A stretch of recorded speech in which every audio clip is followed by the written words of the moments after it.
Pourquoi les hypersensibles supportent des relations toxiques? Déjà, c'est une question vraiment à vous poser afin d'avoir une vie plus épanouie et plus juste, plus alignée avec vous-même.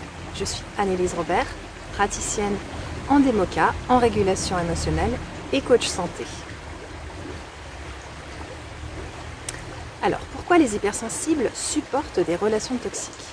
Déjà, parfois, ils ont une relation depuis très longtemps. C'est une relation qui leur a amené des belles choses, ils ont échangé des bons moments. Et la relation change. La personne devient peut-être désagréable, maladroite, elle envoie des pics. Et l'hypersensible, il a du mal juste à écouter son ressenti, à se dire « est-ce que c'est juste pour moi de continuer cette relation ?» Comme il a une fidélité, il n'arrive pas à lâcher l'histoire et leur relation. Aussi, il n'est pas bien traité dans cette relation. Donc la première raison, ça va être la fidélité. La deuxième raison, ça va être qu'ils font passer tout simplement l'autre avant eux-mêmes. Et vous ne pouvez pas vous faire passer après l'autre.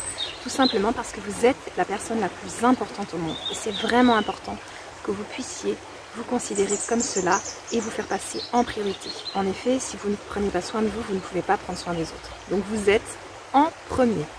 C'est la deuxième raison. La troisième raison de pourquoi les hypersensibles supportent des relations toxiques, c'est qu'ils ne sont pas connectés à leur ressenti, leur boussole intérieure qui leur indique si la relation est douce ou dure, si la relation est fluide, est légère ou lourde. En gros, si c'est simple, allez-y. Si c'est compliqué et toujours compliqué, sur des semaines, des mois et des années, ça veut dire que cette relation est terminée et qu'il est temps de passer à autre chose. Vous allez vous entourer de nouvelles personnes et vous pouvez juste vous dire que cette personne aura d'autres relations que vous. Et elle sera même mieux elle-même avec d'autres personnes avec qui ce sera aussi plus doux. Pourquoi les hypersensibles vivent des relations toxiques? Déjà, ils sont tellement centrés sur l'autre que son bien-être, ses besoins et les mots qu'il dit que parfois ils ont du mal à observer les actes. Les actes ne sont pas toujours très sains, pas toujours très respectueux d'eux-mêmes. Je vous donne maintenant 3 astuces pour vivre des relations plus saines. La première des astuces, c'est d'avoir confiance en la vie. Oui, la vie vous fait quitter cette relation. Eh bien, c'est nécessaire. Alors, croyez-y, ayez confiance. La deuxième astuce, ça va être de raconter votre histoire à une meilleure amie imaginaire.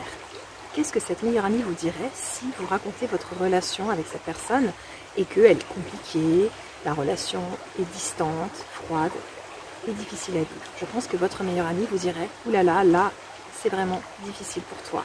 Il est temps de lâcher cette relation. » Donc prenez du recul de cette façon. La troisième astuce, si vous avez l'impression d'être en réaction émotionnelle à tout bout de champ, c'est de venir en séance de régulation émotionnelle par téléphone. Ainsi, nous pourrons libérer vos peurs, vos stress et peut-être que votre relation s'améliorera. Dans ce cas-là, les clés sont dans vos mains. Mais c'est possible aussi que ce soit seulement une relation toxique. C'est maintenant à vous de jouer. Je me réjouis de vous rencontrer et je vous dis à très bientôt.